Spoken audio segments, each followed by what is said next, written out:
كل سنة وانتم طيبين بمناسبة رمضان. رمضان كريم علينا وعليكم. النهاردة احنا ببرنامج بيت العيلة هنقدم مع بعض ملوخية بالفراخ، وهنعمل جنبها شاورما. هنعملها بطريقة جميلة جدا، هنلفها بالجلاش، وهنعمل برضو التحلية بتاعت رمضان. وأتمنى ان الوصفات تعجبكم. معانا فرخة كاملة احنا هنا مقطعينها وغسلينها، ومعانا ملوخية لو تكون مجففة او خضرة. والشاورما هنا معانا مقدار من الشاورما زي ما انت عايزة، ربع كيلو نص كيلو. وعملنا 4 فصوص من الثوم، ومعانا فلفل. ممكن تعملي فلفل حامي معاه، والبصلة والتوابل بتاعتنا بتاعت الشاورما والملح، ومعانا الفلفل الأسمر. وبالنسبة لتتبيلة البصل بالفلفل دي عشان الفراخ بعد ما هتخلص هنعملها مع بعضينا بطريقة جميلة. طبعا احنا هنا عاملين محضرين معانا المية المغلية، وهناخد معانا الفراخ.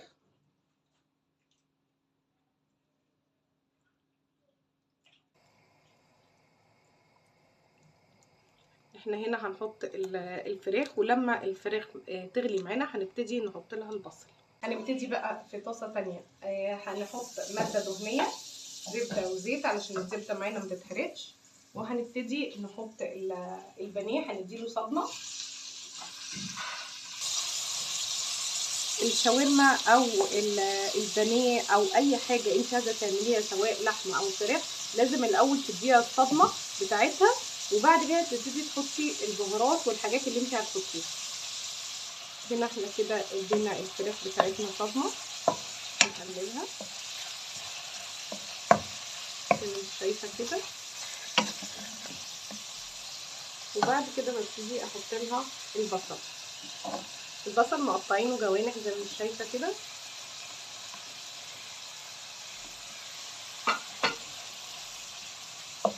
هنا الفراخ هنا غليت معانا. هنبتدي نشيل الريم بتاع الفراخ قبل ما نحط البصل وورق اللوري والحبهان. بعد كده ابتدي بقى احط الفلفل وهقلبها. هنحط هنا بقى البهارات بتاعتنا، بهارات شاورما، توم باودر، بصل باودر، جنزبيل، كمون، فلفل اسود. وهنزود معانا شويه خل.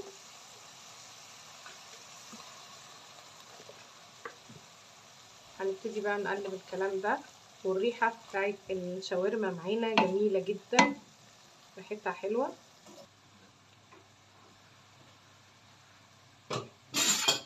هنا لو برضو بنتاكد لو في اي ريم طالع من الفراخ او اللحمه زي ما انا قلتلك بنشيلها. وبعد كده بنبتدي نحط البصل، ورق اللوري، والحبهان معانا.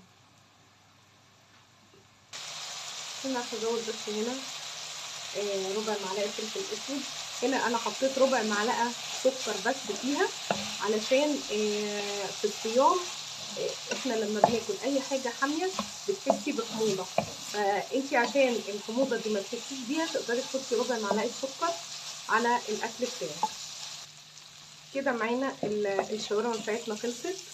لفه الجلاش زي ما احنا شايفين هنقطعها معانا عشان هنعمل اكتر من شكل. احنا هنا قطعناها زي ما انت شايفه. دلوقتي احنا سيحنا معانا الزبده زي ما انتم شايفين.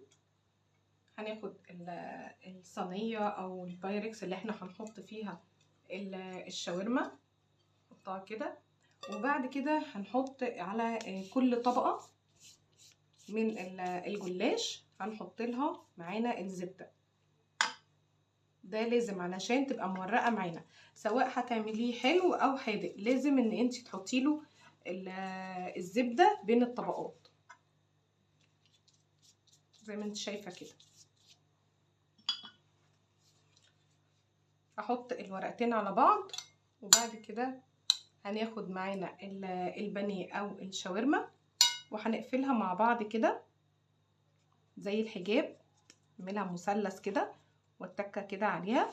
وبعد كده زي ما انت شايفه باخدها عكس، وبعد كده هبتدي اقفلها.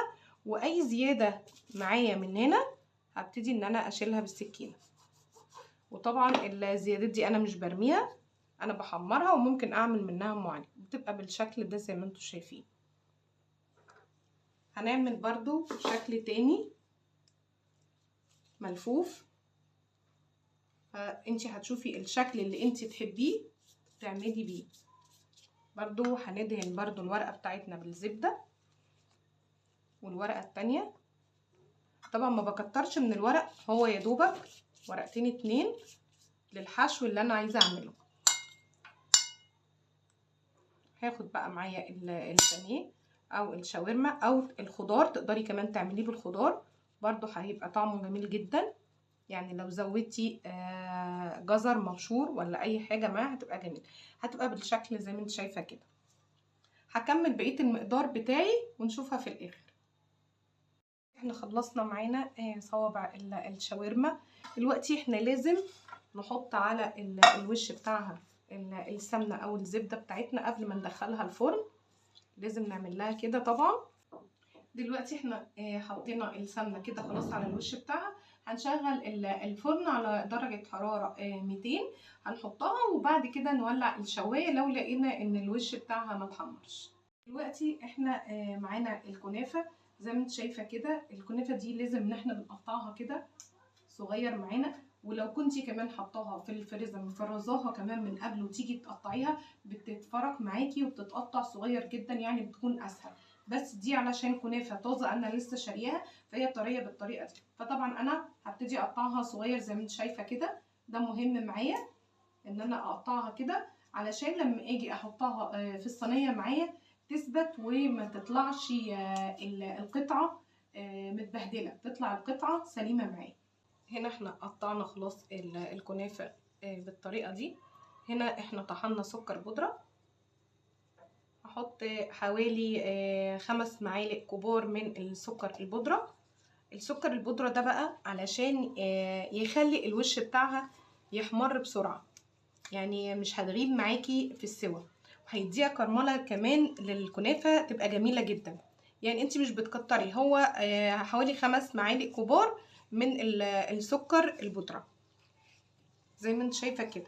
وبكون بقى اهم حاجه ان انا بكون مسيحه الزبده بتاعتي، الكنافه بتحب الزبده، فطبعا انا بحط لها كميه الزبده تكون كويسه وبدعكها كويس كده فيها زي ما انت شايفه كده عشان الكنافه تتشرب معايا، لان الكنافه كمان بتحب السمنه البلدي او الزبده زي ما انت شايفه كده. هنا بقى احنا طبعا دهنا الصينيه اللي احنا هنشتغل فيها، دهناها بالزبده، وهنبتدي نحط نص مقدار الكنافه معانا بالشكل ده.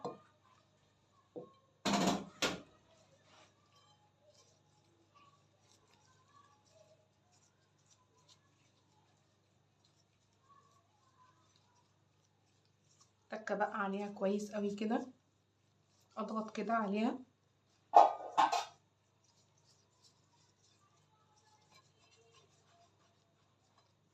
لما تضغطي كده عليها لما تيجي تقطعيها تلاقي الخرطه بقت ماسكه نفسها، مش هتلاقيها ان هي اتقطعت معاكي. طبعا كل ما نلاقيها ان هي محتاجه اديها زبده تاني طبعا بديها، لان طبعا الكنافه من الحاجات اللي بتحب الزبده كتير. هنا احنا عملنا مع بعض دي مهلبيه، بس انا حاطه لها بيستاشيو عشان اديها طعم الفستق. وطبعا كلنا عارفين المهلبيه ده نص لتر من اللبن، وبتحطي 3 معالق من النشا على البارد، بيتقلب على البارد طبعا، ما ينفعش تحط على النار عشان ما يعملكيش كتل. بعد ما النشا بيدوب مع نص لتر اللبن بتبتدي ترفعيه على النار طبعا بدون سكر، لان طبعا الشربات بتاع الكنافه احنا بنكونوا محلينه كويس قوي. اما لو انت بتحبي الحاجه مسكره تقدري ان انت تضيفي معلقتين سكر مع المهلبيه. طبعا الاضافه بقى زي ما انت عايزه تحطي بيستاشيو، عايزه تحطي شوكليت، عايزه تحطي ممكن صوصات للفراوله، اي منكهات تقدري تحطيها للمهلبيه دي. وبعد كده تقدري تحطي بقى المكسرات معاها، تضيفي كده. لو ولادك بتحب الزبيب كمان تقدري تضيفي عليها زبيب، تبقى جميله طبعا جدا. تحطي بقى قراصيه، تحطي مشمشيه اللي الولاد بتحبه. وممكن تعمليها من غير مكسرات، يعني تعمليها بالطريقه دي وما تحطيش مكسرات برده فيها، بتبقى حلوه. ماشي، نكمل بقيه بقى الكنافه. نحط بقيتها ونفردها برده كويس قوي كده زي ما انت شايفه، وبرده في الاخر هنضغط عليها. انت مثلا لو جبتي نص كيلو من الكنافه والصينيه اللي انت بتشتغلي فيها طلعت صغيره، مش ضروري بقى ان انت تحطي نص كيلو الكنافه كله، علشان ما تبقاش عاليه زياده عن اللزوم معاكي. يعني على حسب الصينيه ما تاخد معاكي مقدار الكنافه، وانت تشوفي ان كده المقدار ده بقى مناسب. تمام، يعني لازم تاخدي بالك من النقطه دي لبناتنا الصغيرين اللي لسه طبعا متجوزين جداد، لازم برضو ياخدوا بالهم من النقطه دي. مش شرط ان انت تكوني جايبه نص كيلو كنافه انت تعمليه في الصينيه كلها، لا، على حسب الصينيه بتاعتك ما تاخد. دلوقتي بس علشان البيستاشيو اللي انا عاملاه ما يتحرقش معايا في الفرن، ببتدي ان انا اداري اي اطراف منه زي ما انت شايفه كده، علشان لما اشغل الشوايه عليها ما تتحرقش معايا. وبضغط عليها زي ما انت شايفه كده. طبعا معايا بقيه كميه الكنافه انا هسيبها اعمل منها صينيه تانية، بس دلوقتي الصينيه اللي انا شغاله بيها دي الكميه اللي انا حطاها مناسبه جدا ليها، وبضغط عليها. هشيل بس كده الزياده ده واقرب لك هنا عشان الكاميرا. زي ما انت شايفه كده بضغط عليها كويس قوي، بسكنها كده من الجناب، لازم كده تسكنيها عشان لما تستوى معاكي وتيجي تقطعيها الخرط بتاعتها كل خرطه تبقى ماسكه نفسها. هبتدي دلوقتي اكون برضو مسيحه لها من الزبده، وابتدي ان انا اشربها. ولو عملتيها بالسمنه البلدي بتبقى جميله جدا طبعا. معلش بقى رمضان كريم بقى وبيحب الحاجات دي، فاحنا لازم بقى يعني الناس اللي عامله رجيم وحاجات من دي بقى تتغاضى عنها. دلوقتي احنا برضو هنحطها في الفرن على درجة حرارة 180 او 200، كل واحد برضو على حسب الفرن بتاعه. هشغل برضو الشواية في الاخر، لو الوش بتاع الكنافة ما تحمرش اشغل لها الشواية مدة دقيقتين وتتحمر معايا. هنا الفراخ معانا هنا تكون استوت. دلوقتي ان انا هطلعها عشان هنعمل لها تتبيله حلوه وندخلها معانا الفرن. هنا الشوربه معانا وهنا معانا الملوخيه. هنبتدي نحط الملوخيه معانا في الشوربه وهي سخنه.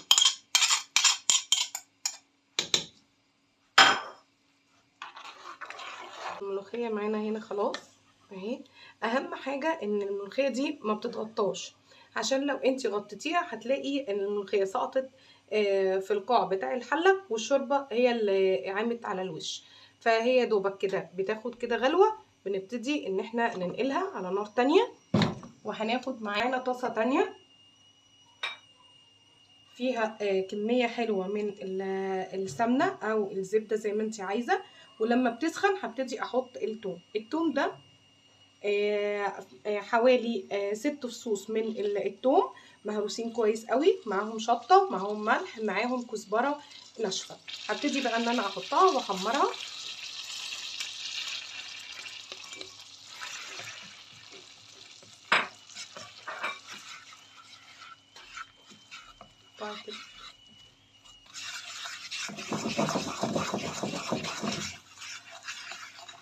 هنا انا بحب احط لها معلقه صغيره من الصلصه، بتديها طعم جميل، وكمان مش بتبقى باينه في الملوخيه اللي انت حاطه صلصه.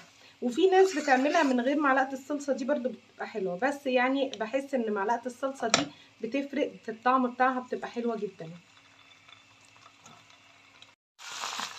هنا معانا كده خلطت، هنبتدي ناخد الملوخية. بسم الله الرحمن الرحيم.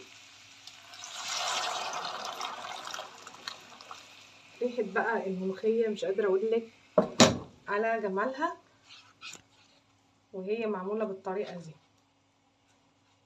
هنصطفي كده غلت بقى معانا، نبتدي ان انا احطها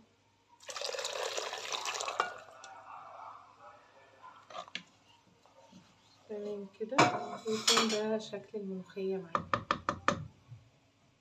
دلوقتي الفرخة احنا سلقناها زي ما انت شايفة كده. نفكر مشاهدينا احنا كان معانا ايه. كان معانا التتبيلة دي كانت خاصة بالفراخ لما تتسلق، عبارة عن بصلة ومعانا فلفل، ممكن يكون فلفل حامي، فلفل كوبي زي ما انت عايزة. حاطين عليهم ملح وفلفل اسود ومعلقة صغيرة من الصلصة. طبعا انا دعكتها ببعض زي ما انت شايفة كده، وسبتها انها تتشرب من بعض عشان لما اتبل بيها الفراخ تديني طعم حلو قوي. دلوقتي كده انا هتبل بيها الفراخ المسلوقه زي ما انت شايفه. التتبيله دي بسيطه جدا وبتدي الفرخه طعم حلو قوي كمان، ومعلقه الصلصه الصغيره اللي احنا ضفناها مع البصل والفلفل بتديها لون جميل. هنا بس مع اضافه ايه، مع اضافه ان انا احط قليل من الفلفل الاسود وقليل برضو من الملح، وهبتدي اني احطها في الصينيه اللي هدخلها معايا الفرن زي ما انت شايفه كده. مش عايزه طبعا التتبيله بتاعتي دي انها اسيبها، لان دي هتدي الفراخ طعم حلو قوي. تحطيها كده على الوش وبدخلها بقى ايه على الفرن الشوايه. انا مش محتاجه الفرن من تحت، انا محتاجه بس الشوايه ان هي تتحمر معايا، وده بيكون الشكل بتاعها النهائي. ولما تطلع من الفرن نشوفها هتبقى شكلها ايه. هنا هنعمل مع بعض لسان عصفور. دي طبعا الطاسه اللي احنا عملنا فيها الشاورما، هنعمل لسان العصفور في الطاسه بتاعه الشاورما عشان يبقى طعم كمان لسان العصفور معانا حلو جدا، لان طبعا هياخد النكهه بتاعه الشاورما فهتلاقيها طعمها جميل جدا. هنحمرها زي ما انت شايفه كده، وبعد كده هنضيف لها الشوربه بتاعتها. هنا اتحمر معانا زي ما انت شايفه كده. هبتدي بقى ان انا احط الشوربه او الميه. حطيت لها كوبايتين كبار، وهحط لها المرقه عشان اعزز الطعم بتاعها، وهسيبها بقى كده تستوى بقى معايا. هنا هضيف لها معانا معلقه صلصه لشوربه لسان العصفور، برضو بتبقى طعمها جميل جدا، بس هسيبها بقى كده تكمل سواها. دلوقتي احنا خلصنا فطار رمضان، كل سنه وانتم طيبين. خلصنا مع بعض الملوخيه والفراخ، وعملنا كمان حشوه الجلاش اللي هي بالبانيه. وقلت لك برضو تقدري ان انت تغيري حشوه البانيه تعمليها بالخضار او باللحمه المفرومه زي ما تحبي، دي تعتبر نوع من انواع المقبلات. وعملنا طبعا لسان العصفور والرز بالشعريه، وطبعا الكنافه بتاعت رمضان الجميله اللي احنا عملناها بطعم البيستاشيو، وعملنا مشروب معانا ساقع اللي هو الكركديه. واتمنى يكون الفطار عجبكم، وان شاء الله نتقابل تاني في برنامج بيت العز، وكل سنه وانتم طيبين.